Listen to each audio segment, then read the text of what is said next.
Beetje haarlak en dan is de kapmantel af. Hè.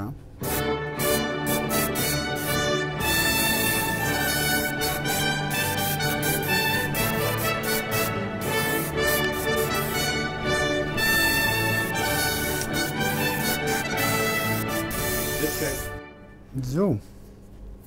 Schön, dit is echt een druim wat uitkomt. We hebben al veel dingetjes mogen doen, maar dit is echt het grootste. Zijn dit een van de creaties die je gaat maken in Rotterdam?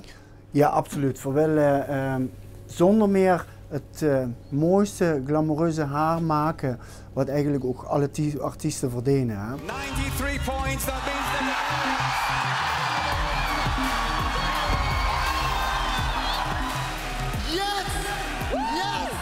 Weet je, ik ben als klein kind, ik denk van een jaar of 4, zat ik met fris gewassen haren en een bakje chips aan de televisie. Net zoals iedereen. En dan keken we naar Lenny Koer.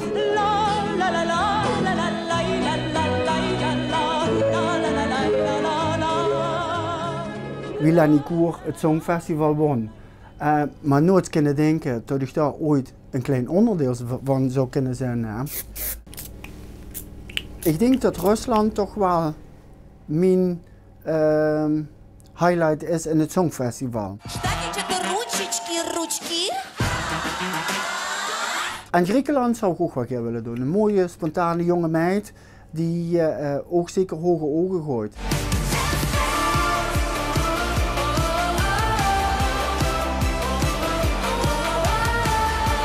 En wie mooi zou het zijn als ze een favoriet toch de horrors kunnen doen. Hè? Ja, maar gewoon even weer druimen, Michael. Want stel, je hebt de horen gedaan van één mensen die uiteindelijk wint. Ik blijf lekker in Brunsum. Ik blijf lekker in Brunsum. Ja, maar wie gaat je dan reageren, denk je, backstage? Ik spring een gat in de lucht. Misschien dat ik de tang uitval. Misschien de enkelbanden scheuren. Maar ik blijf erbij. Ik blijf toch gewoon in Limburg lekker in Brunsum.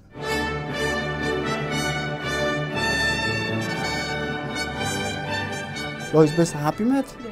Ja? Ja, ik heb er niet heel veel verstand van, maar ik zeg 12 points. Ja, fijn, dankjewel. Dankjewel. Moet goed komen. Ja. 12 points.